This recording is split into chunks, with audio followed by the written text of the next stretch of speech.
Dr. Kaposia. I appreciate the invite to come talk to you all today.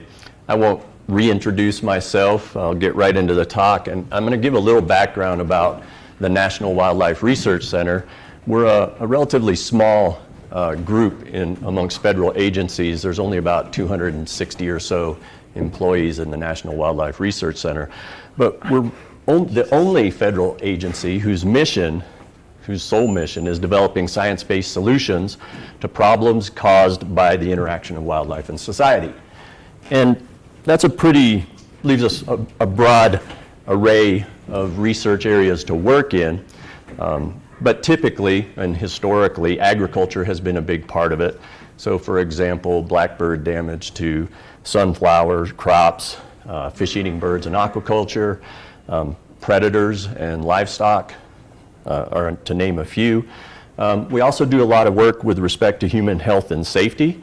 So we have an international bird airstrike hazards program. And we also have a national disease surveillance program. We also have a national rabies program.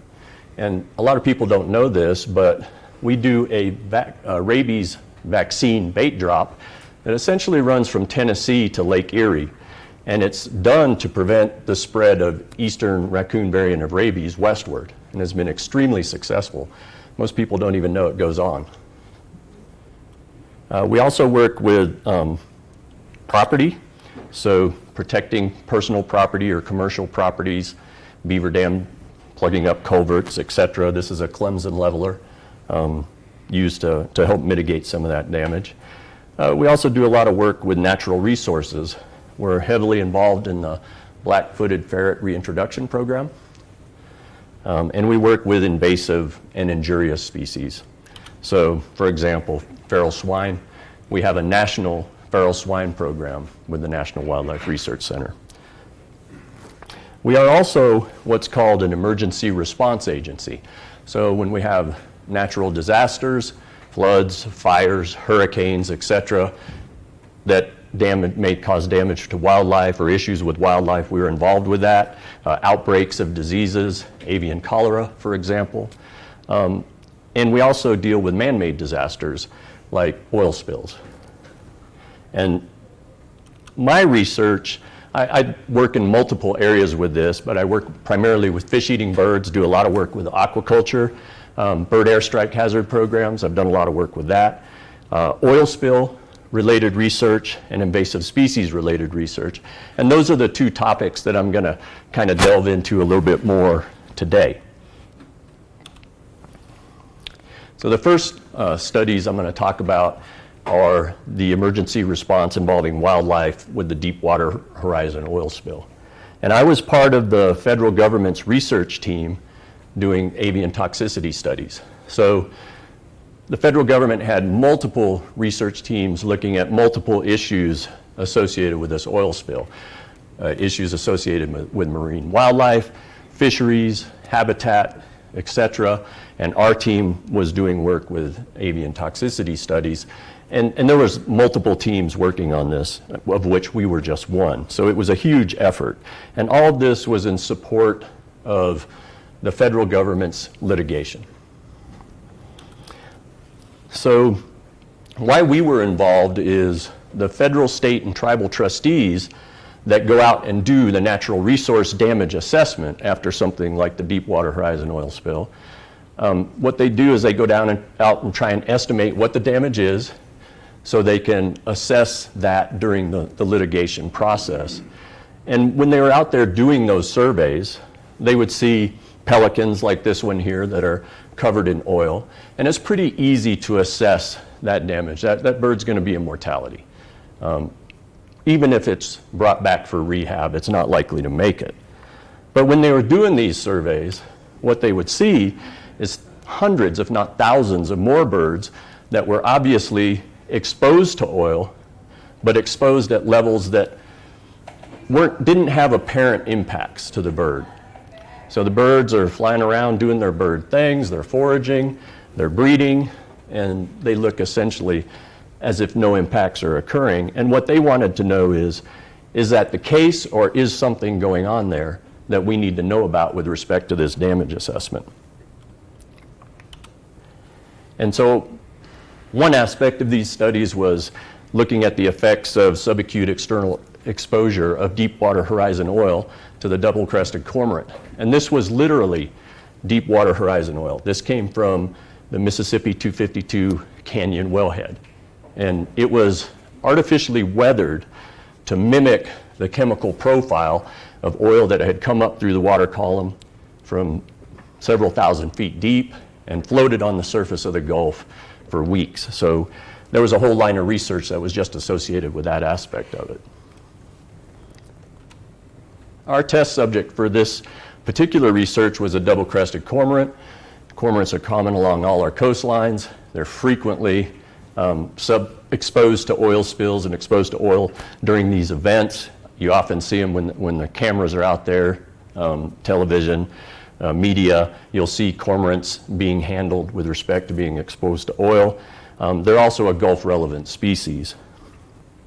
So we went out and we captured these birds. We brought them back to our test facility in Starkville, Mississippi, and housed them in our research facility, which we have a research facility. We can hold a variety of animals. We can hold birds. We do feral swine research there as well. One of the first things we did when we brought them in, and this will become important later, is we surgically implanted internal body temperature tags. And these would transmit body temperature to a data logger about once every hour. And then we quarantined those birds for about 3 weeks post-surgery. And we also kept the temperature in these cages at above 55 degrees Fahrenheit. And the reason for that is that's the lowest temperature that was recorded during the actual oil spill and its aftermath. The study went for 21 days, and the way we looked at this external exposure of oil is we applied 6.5 grams of oil to the breast and the back of these cormorants over about 20% of the body surface area.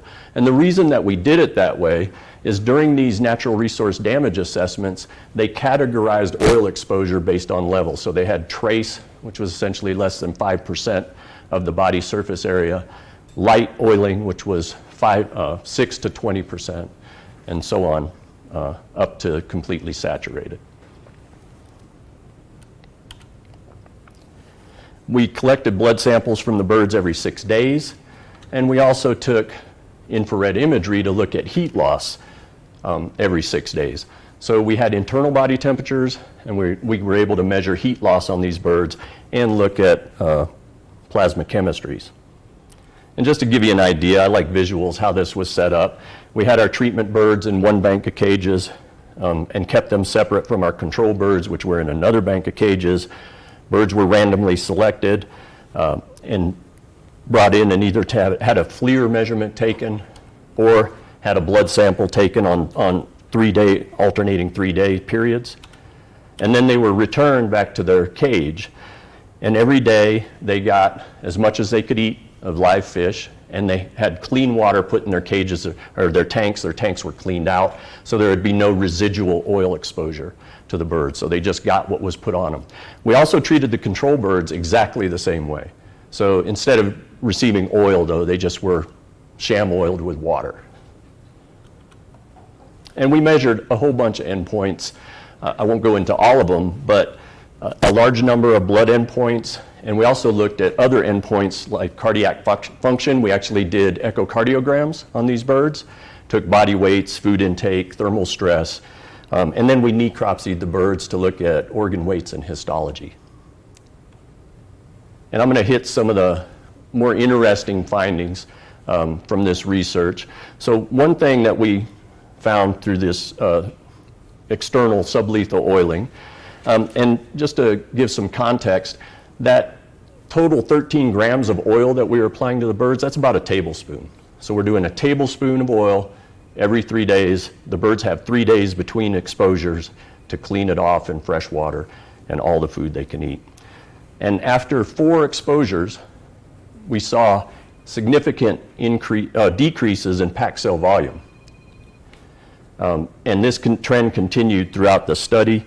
After the 4th oiling period, We also saw development of Heinz bodies, which are essentially oxidative damage to the red blood cells. And it actually can cause the red blood cells to rupture. And we saw significant increases in treated birds after only 2 oilings, so 2 tablespoons of oil. And a cormorant is about a 5-pound bird, so this isn't a small bird.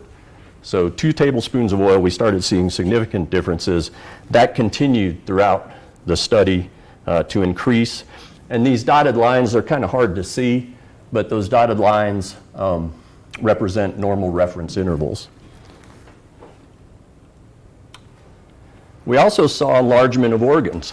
So we saw enlargement of the kidney, we saw enlargement of the liver, and if you look at the upper picture there, you can just look at that liver and tell that it's different than the control bird that was not exposed to deepwater horizon oil. So some of the highlights of the plasma chemistry research, we saw significant increases in urea, uric acid, phosphorus, and ALT, and significant decreases in total protein, albumin, and the albumin globulin ratio. And basically the take-home point is those are indicators of damage to the organs that we were seeing morphological changes in. We also looked at metabolic effects to these birds. And if you look at this, it's essentially like a heat map. So more red, more impacts. But what was interesting to us is there were impacts to things that affected energy production, 1-carbon pathway and energy production, like creatinine kinase and creatinine and betaine. So we weren't just seeing effects of anemia, we were also seeing effects to their ability to produce energy, ATP. So one of the really strange things we saw with this exposure was what we call saggy heart syndrome. So this is a normal heart control bird. Anybody who's done a necropsy or who hunts, when you get the heart of an animal, it's a pretty solid mass of muscle. But on these birds that were exposed to oil, they lost all muscle tone, and it looked like a deflated balloon. The heart just didn't have the muscle structure that a normal heart did. And the echocardiograms showed that, in fact, there were effects of that. We saw that the left ventricle was significantly larger in systole.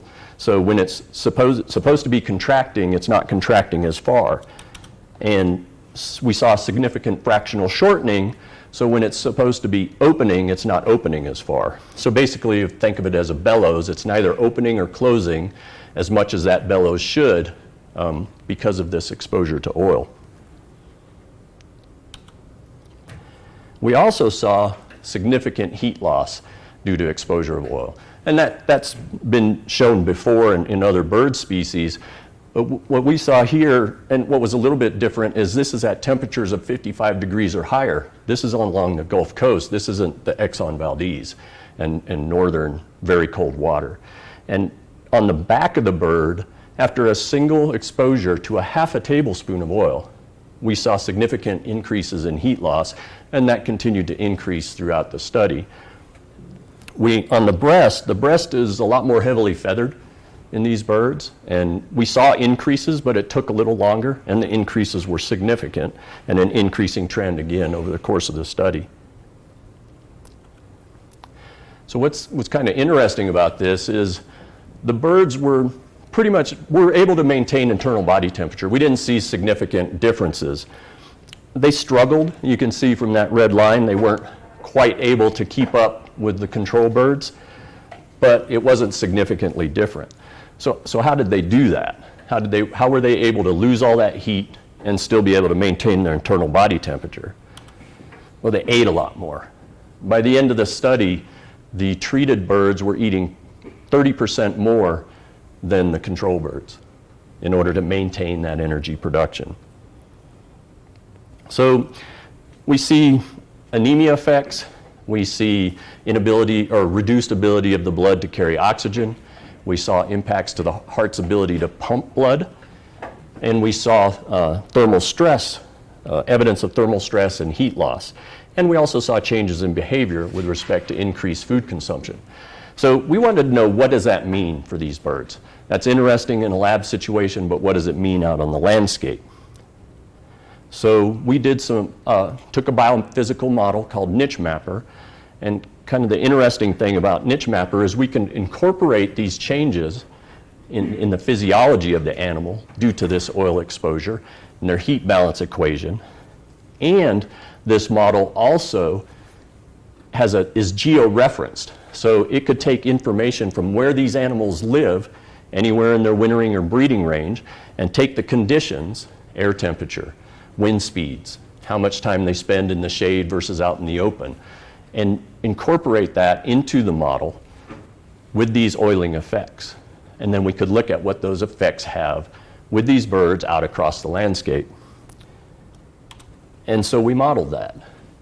And what we see is, even after just a tablespoon of oiling in the southeast, when I left Mississippi a few days ago, the heat index was 105. I mean, it's a lot warmer there, right? And we still see effects, particularly in colder months, with just a single tablespoon of oil, over 300-400 kilojoules per day, extra energy needed just to meet basic metabolic requirements. So stage 1 oiling is 1 tablespoon, stage 2 is 3 tablespoons, and stage 3 is 6 tablespoons of oil, basically. And you can see that, particularly when they go to stage 2 and stage 3, you see big impacts with respect to the amount of energy needed to maintain themselves. The darker blue, the more energy. We see a similar kind of pattern on the breeding ground. Actually, the breeding ground was actually more intense with greater energy needs, particularly in April and May, up in their northern breeding grounds. So these birds were needing a lot more energy to make it. And for these birds that are arriving in April and May, this is the beginning of their breeding season. So they're leaving the coast late March. It takes, on average, a cormorant about 12 days to make that migration. And they're arriving on the breeding grounds, and this is what they're running into. So what does that mean? 700 kilojoules per day, 1,500 kilojoules per day, extra energy needed to maintain themselves with respect to behavior. Well, one good thing about cormorants is we have a lot of good information about them. We have activity budgets. We know how much energy is needed for various activities. We know what their food intake efficiency is, both on the wintering grounds and on the breeding grounds, so we can use that information to see how much extra time would have to be spent foraging in order to meet these energetic requirements. It's basically just math. On the wintering grounds, we saw effects with respect to behavior. They're not as dramatic as the breeding ground, but at a stage 3 oiling level, on average across all months during the winter, these birds would have to spend about 45 minutes extra per day foraging just to maintain themselves. That's not building up reserves to migrate north, that's just maintenance. During January, at a stage 3 oiling level, it's about 1 hour and 15 minutes. That's the coldest month that they're exposed to. On the breeding grounds, it's a lot more dramatic.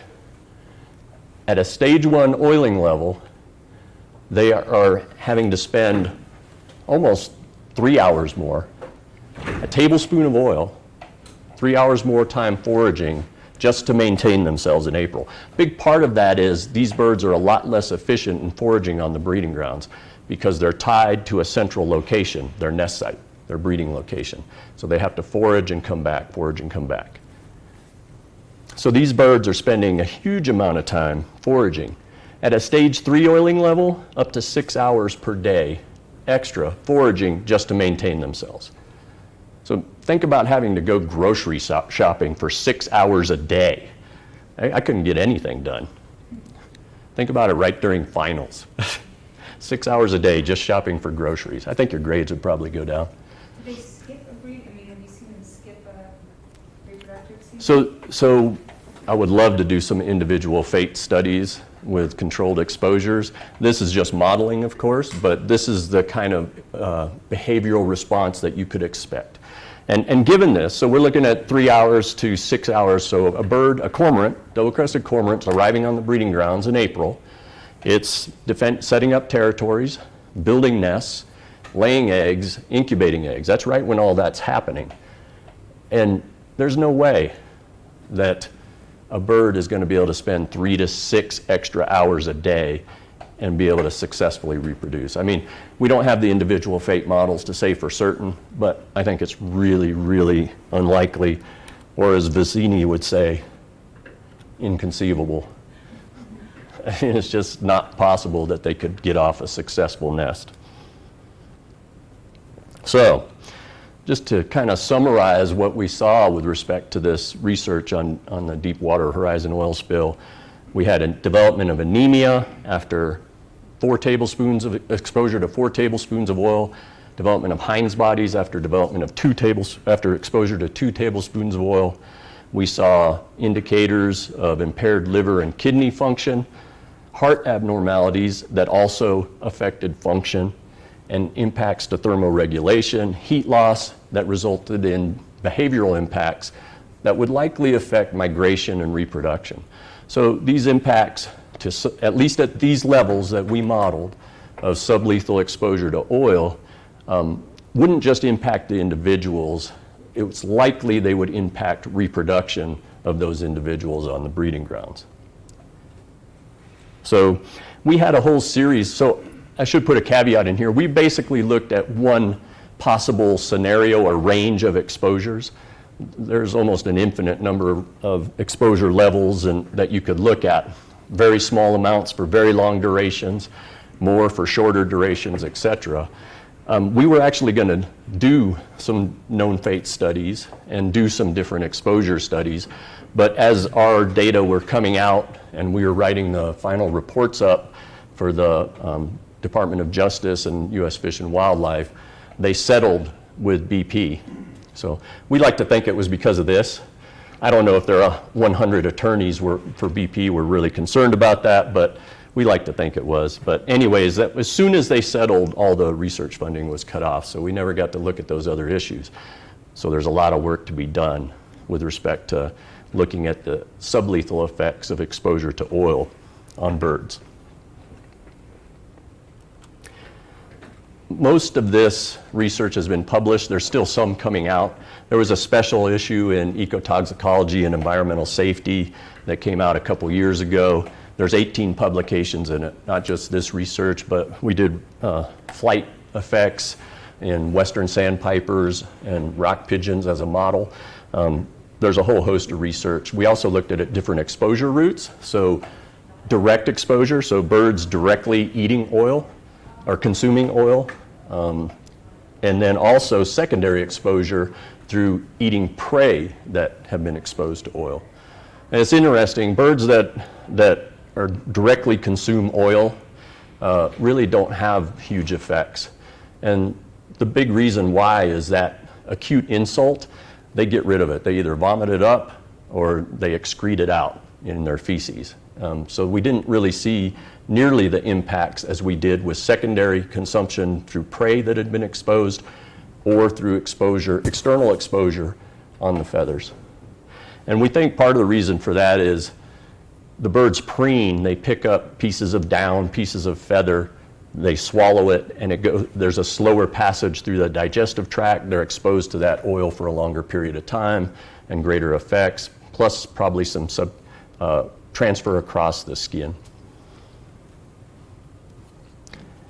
If anybody has any questions, I mentioned I'm going to talk about 2 different research studies, so I'm going to really change gears. So if anybody wants to ask about this research, go ahead.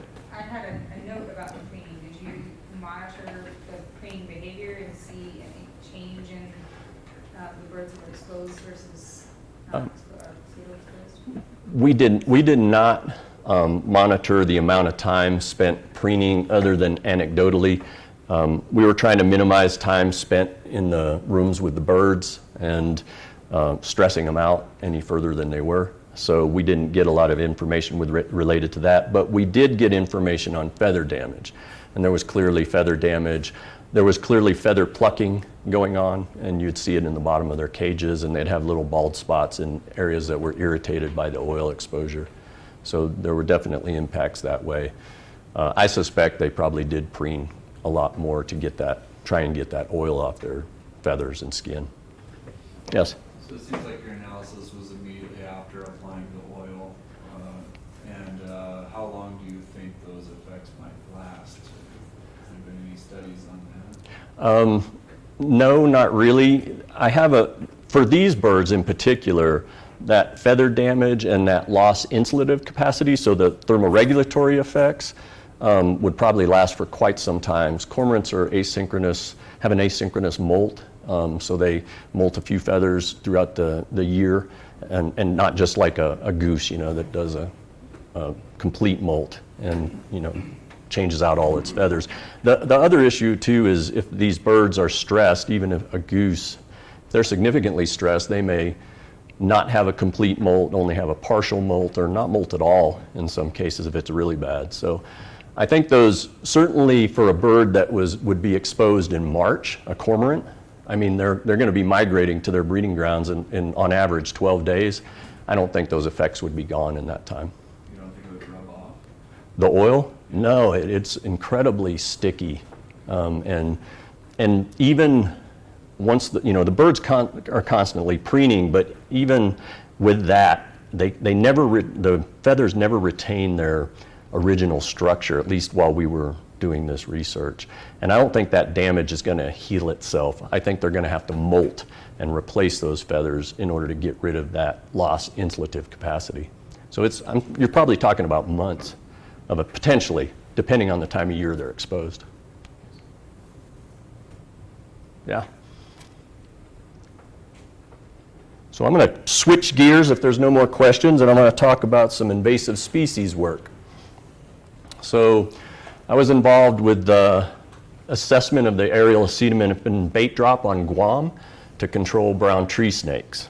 And this again was a large collaborative effort amongst a bunch of researchers from our agency, DOD, U.S. Fish and Wildlife, and USGS, amongst others. And so why were we concerned about brown tree snakes? Has anybody here heard of brown tree snakes and their effects of bird? Oh, okay, great. They were accidentally introduced on Guam probably during or right after World War II. Guam is a really remote Pacific island. It had no endemic snakes existed on the island. So all these animals that were endemic animals on Guam did not evolve with a snake predator. Snakes were introduced, this brown tree snake, accidentally. The primary impacts are ecological. There are some economic impacts. They cause power outages. They love to get up in transformers in large numbers, and they end up shorting them out.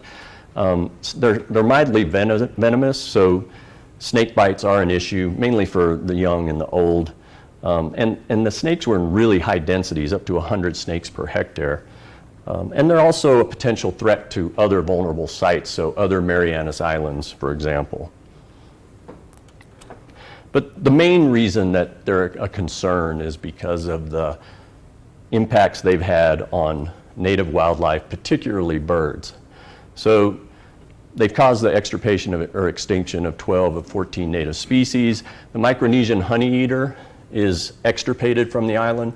It still exists on other Marianas Islands, but not on Guam.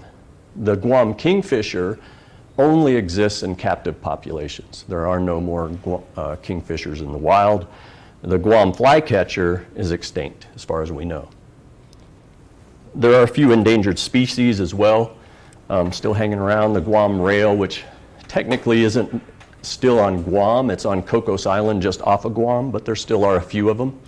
Right before we started this study, they still had one Mariana crow that was flying around the island, actually near our study sites, but it disappeared about a year before we launched our research, and they haven't seen any since.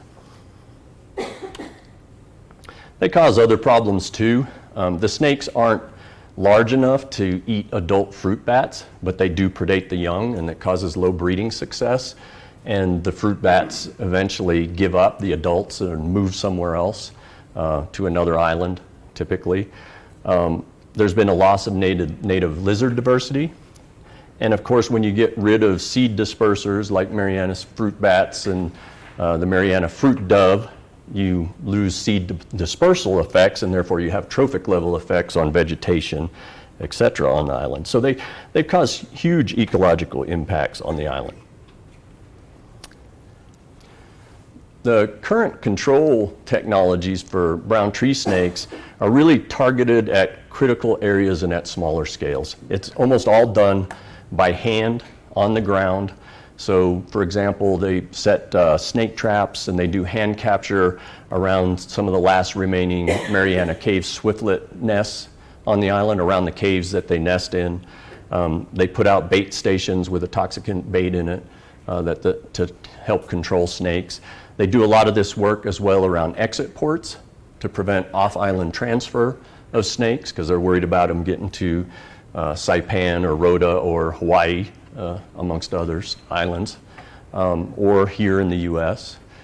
They also use, Wildlife Services has a detector dog team program on Guam. And they're essentially a drug-sniffing dog, but they sniff out snakes. And these teams check all the off-going cargo, any cargo going out of exit ports on Guam get checked by these detector dog teams. So there's a huge effort going on, but it still has limitations. So in order to target snakes in inaccessible areas or at larger scales, we needed a different type of control method. And so I was doing the first large-scale field test, but there was a lot of research that went into developing the aerial bait drop project and how we were going to do it. But essentially, what we were doing is a large-scale test of the deployment of acetaminophen-treated baits to reduce brown tree snake numbers. So acetaminophen was the toxicant that was being used here to control snakes. For those of you who don't know where Guam is, it's in the South Pacific. It's a long way from anywhere. It takes about 8 hours to fly from Mississippi to Hawaii, and then about 8 hours from Hawaii to Guam. We were working on the northern end of the island. We are working on some DoD land bases. These are the study sites. So these two are on Anderson Air Force Base, and this site, the reference site's on Naval Station Guam. Each one of those sites is 55 hectares or about 136 acres. This site here in the middle that we call the HMU site has a snake barrier fence around its entire perimeter. This site, the MSA site, was open to the surrounding jungle. These two sites had aerial bait drops. This reference site had no bait drops on it, and it was also open to the surrounding jungle. We split the sites up into blocks, and each one of these blocks had 9 210-meter transects, which we set up bait stations on. These bait stations just had neonatal mice in them for index of snake abundance that we would monitor, randomly select transects and monitor. And each site was essentially set up the same way. This is Exclosure. So it's a 8-foot chain link fence, and it has a stainless steel mesh put over it with this big bulge about 3/4 of the way up. And so what that does is a snake climbs up the fence. It's a tree snake, so they can climb really well, hits that bulge and tries to go around it and drops back to the ground. They can go out of the site, but they can't get in it. And to give you an idea how we did this, so this is the HMU site. These yellow lines are the aerial transects. These red lines, we did randomly selected sections of those transects on which we dropped telemetered acetaminophen-treated baits to look at the fate of those baits on these bait drops. And then we selected each monitoring period 6 transects at random from each of the blocks, and each of those transects had 11 bait stations that were monitored. And this is the bait. A lot of research went into this as well. We had a former pharmacologist who worked at our headquarters in Fort Collins, Pete Savory, and he was famous for attaching little fake mice to various parachutes and streamers and climbing up to the top of our headquarters and throwing them out into the parking lot. But this is what we used as a bait. It's a dead neonatal mouse. This is the same kind of mouse that's used in the zoo and pet trade. Thousands of them are used in zoo and pet trade every year, if not hundreds of thousands. And so we would purchase these commercially. We would put the baits together ourselves on the island. We insert this 80 milligram acetaminophen tablet. The original formulation was made in our chemistry labs at the National Wildlife Research Center. And they're slightly different than, it's about the size of a child's acetaminophen, but it's slightly different formulation, so it holds up better in the hot, humid conditions on Guam and inside that mouse. For the subset, we would insert a little transmitter. Snakes would eat the bait, swallow the transmitter so we could determine fate. And then they were super glued to these cardboard streamers, cardboard and crepe paper streamers. These streamers are also produced commercially to mark the boundaries, for example, of spray zones. And this was all accordion back up, frozen until deployment. And so here's some of our teams on Guam. They actually assembled these baits themselves on island. These are all Wildlife Services personnel, thousands of them, and put them in these trays where they were put in freezers until we were going to do a drop. So we did snake monitoring every 2 weeks on the randomly selected transect sites, 66 stations per site, 11 stations per transect, and we went out and checked these 48 hours after the bait was put out. And this is one of the things previous research had found. Brown tree snakes are kind of, for a tree snake especially, are somewhat of a generalist. And they even scavenge. And they liked the baits the most. We got our highest take rates after 48 hours. After the baits got a little stinky, they liked them better. We also did rodent monitoring.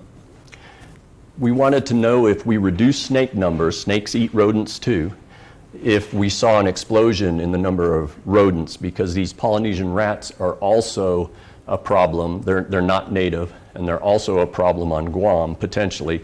They're not nearly as much of a problem as the brown tree snakes, at least with respect to birds, but they can be an issue.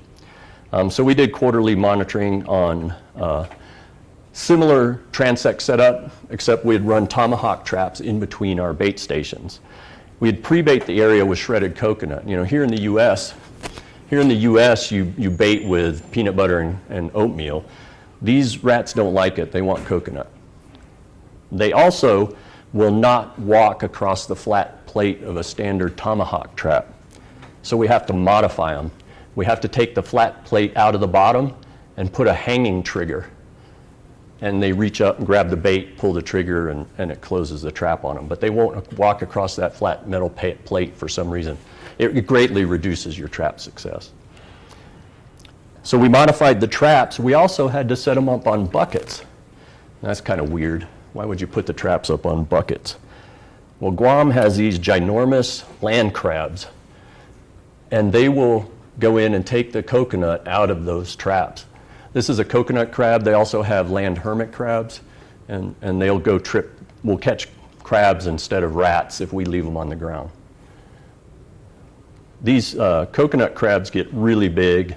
The really big ones are rare anymore because the locals hunt them for food. But if you do run across one, or one run across our trap, they're big enough to knock the whole thing over, and they will literally tear that trap apart and pull the coconut out. They're enormous. Oops. So I've talked a lot about kind of what we did, but I like visuals. So this is a short video of an actual bait drop. If I can get it to play.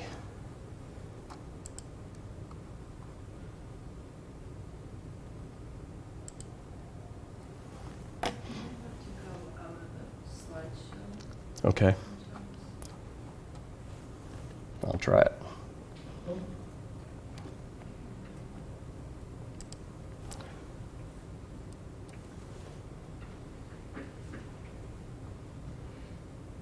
That would be disappointing. It's really cool to see the bait drop itself.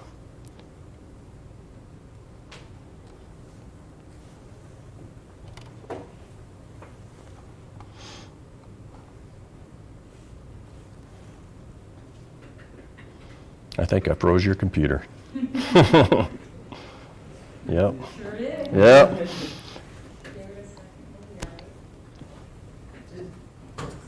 Is the video online, or is the video? It should be loaded on this jump drive. So it should play.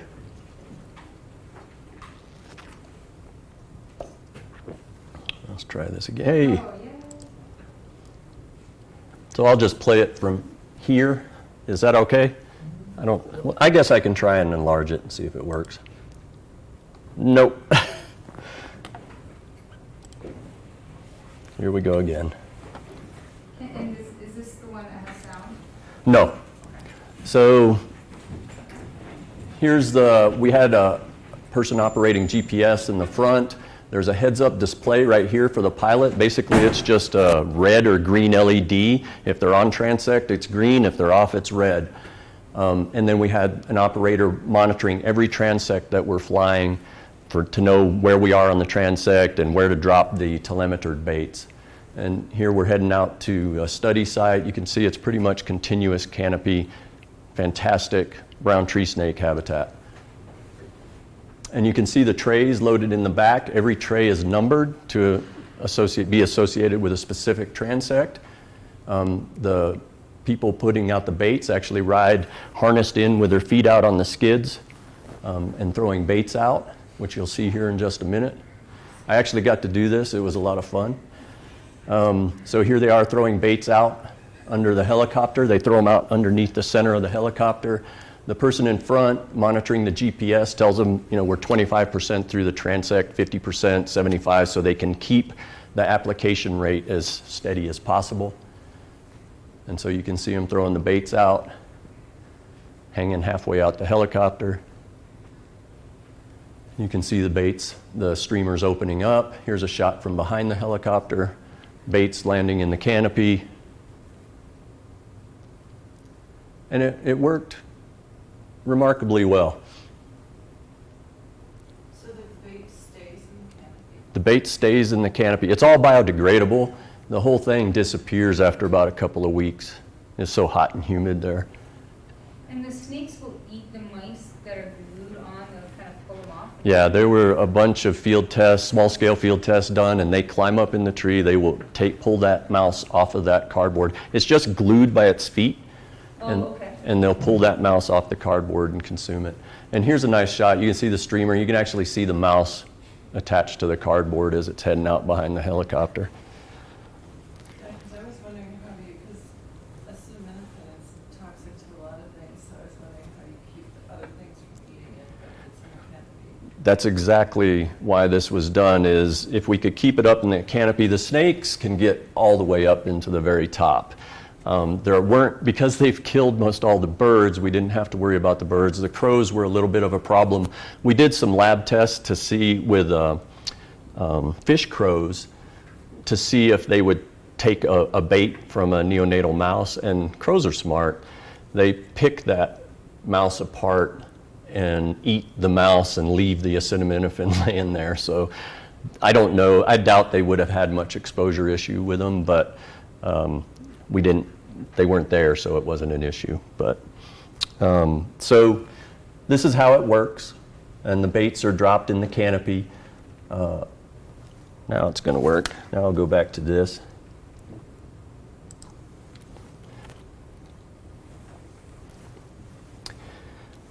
And so we did 15 bait applications over an 18-month period. We made and put out almost 30,000 baits on these two sites over that 18-month period. Each application would be roughly about 2,000 baits.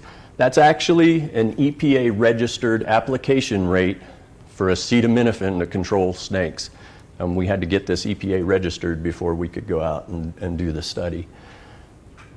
Based on our transmitter data, 84% of them landed in the canopy, so we had a very high canopy landing rate and no difference between sites, which was good because if we had really big differences, then it would be hard to make comparisons amongst sites.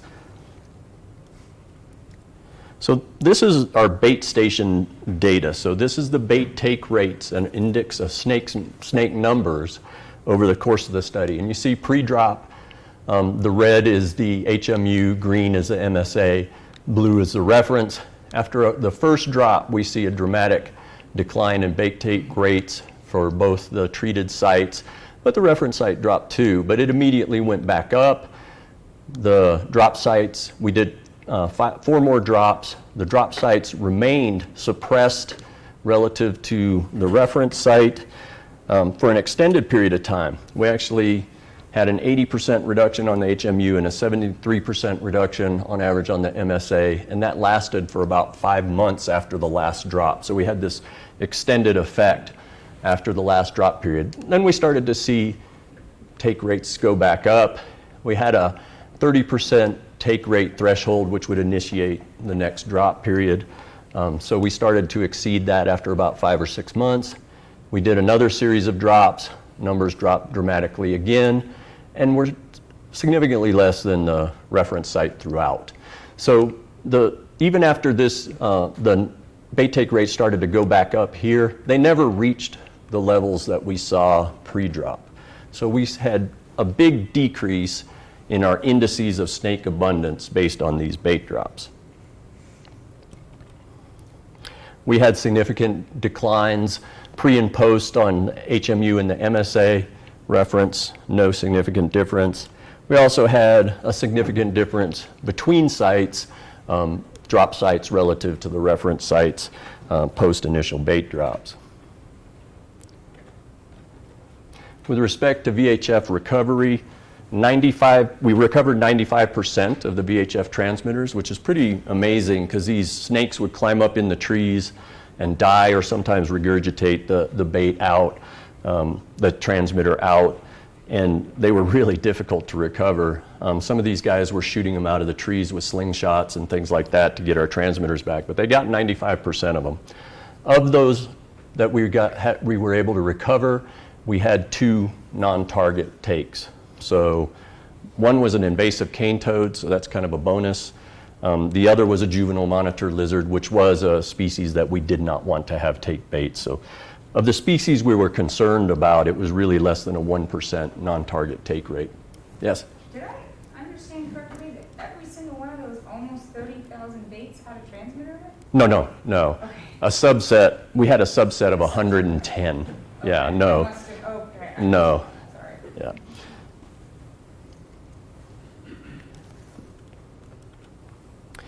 And when we look at the bait take rate from the transmitters themselves, we see that we saw a very similar kind of drop with respect to the HMU and the MSA, with snake take rate declined to almost 0 on the HMU and 20% on the MSA site. It went back up at the beginning of the second drop period, but didn't get back up to the original take rates that we had at the beginning of the study. With respect to rodent monitoring, we did almost 3,000 trap nights of rodent monitoring, and we caught a grand total of 5 Polynesian rats throughout all that monitoring. All of them were from the HMU site. Basically, we couldn't really tell what was going on from that. There just wasn't enough captures. There weren't a lot of rodents out there.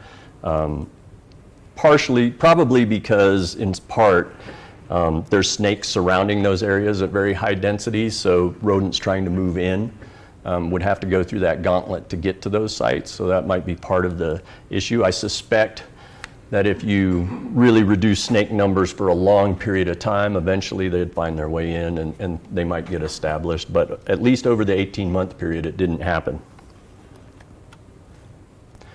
So what did we learn from all this? That we can treat these dead neonatal mice, apply them aerially at 36 baits per hectare. We can significantly reduce brown tree snake numbers over large areas.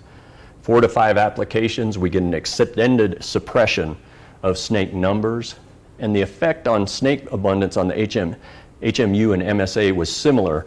Let me go back to that graph. When you look at how these indices fluctuated on these sites, they track really closely together. And remember, one site was open to surrounding jungle, and the other side had a snake barrier fence around it. So what this suggests is we're not seeing a lot of immigration into these sites from outside.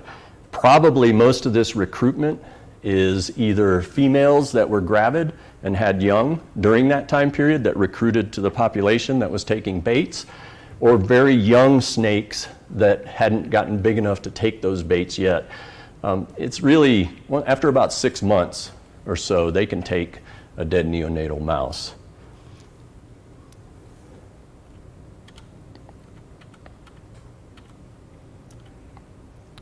Also, the non-target take was less than 2%, really 1% when we consider the species that we were concerned with. We didn't see a compensatory increase in rodents, at least over the 18 months of this study. We can reduce brown tree snake abundance at large scales with this technology, and in fact, we are currently investigating how to apply these baits faster. We were making them and applying them by hand, which is labor intensive. We have contracted, we've patented this method and contracted with a commercial company that is making a commercially available bait that is fired out of it looks like a vending machine, but it can hold 3,600 baits and it can fire out 4 baits per second out of the helicopter. So that what took us about 2 hours to apply, they can do in 30 minutes. So they're just trying to scale it up to something that's operationally usable and more economically viable. And that's work that's being done by NWRC along with this private company. And we can enhance DoD and Wildlife Services interdiction efforts through the use of these baits, conservation and mitigation, and potentially species recovery efforts through the use of this large landscape control. We also may be able to help prevent incipient populations from getting established. So if there's monitoring going on other islands for these snakes, particularly nearby islands, Saipan and Rota. If a snake population gets established, we can quickly go in, drop baits, knock those numbers down, and then have on-the-ground interdiction efforts to try and get them to 0 before they get established. So this is Cocos Island. I mentioned it because the Guam rail still exists out on this island. It's about 1,000 acres. The only national wildlife refuge on Guam is also about 1,000 acres. It's a potential site where we could do this landscape scale snake control and potentially reintroduce some of these species to the island proper. And in fact, immediately after we did these bait drops, we had Marianas fruit bats move into the HMU site and start roosting there. They haven't bred there or had a young, but they showed up and they hadn't been there for quite some time. Another application is what I call the virtual snake barrier. So here's Anderson Air Force Base on Guam. There's a lot of undeveloped land around it. So you could potentially do bait drops and reduce snake numbers around that site and reduce the number of snakes getting onto the Air Force Base and potentially being taken off the base in cargo, etc. And that could enhance interdiction efforts. So a brief summary. I'm going to let, hopefully, Seth Byers talk to you.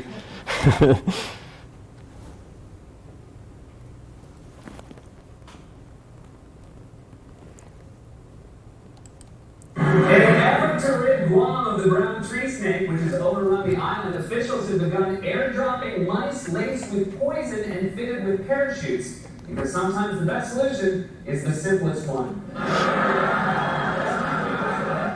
I don't know if making it to Saturday Night Live is a good thing or not, but they picked it up. So, but I should have probably played that first. It would have been a lot shorter talk.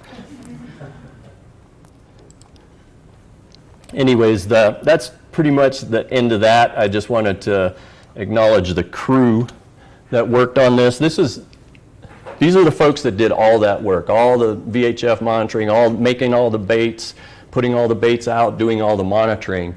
And really, these 5 people, Rachel Volstedt, or 6 people, Craig Clark, Joe Rabone, Francine Clarson, Larry Mundo, and Larry McCoy, did most all that work. They were amazing. They were an outstanding crew. And of course, our pilot, Nu Nagao, was outstanding as well. If anybody has any questions, I'd be happy to answer them. When do we get to go to Guam? Yeah, I would like to go back. Mark?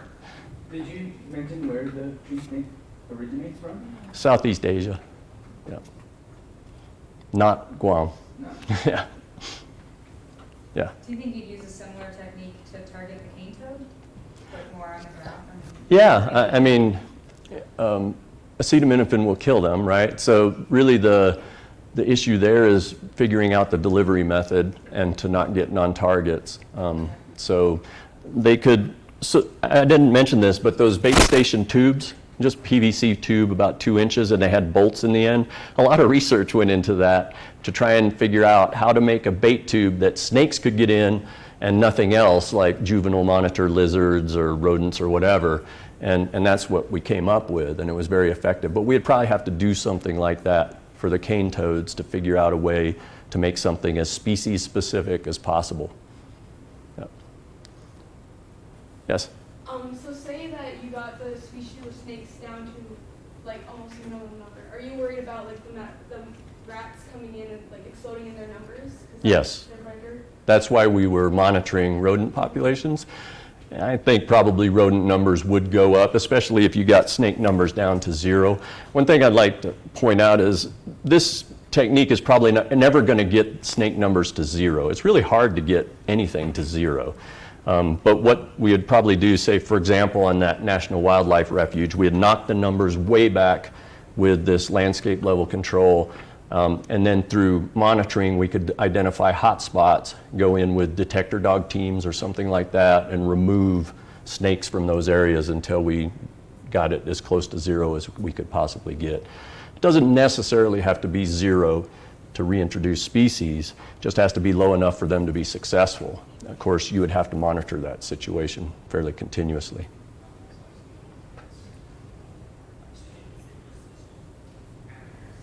Any more questions? This is fantastic. Thank you all for having me. Appreciate it.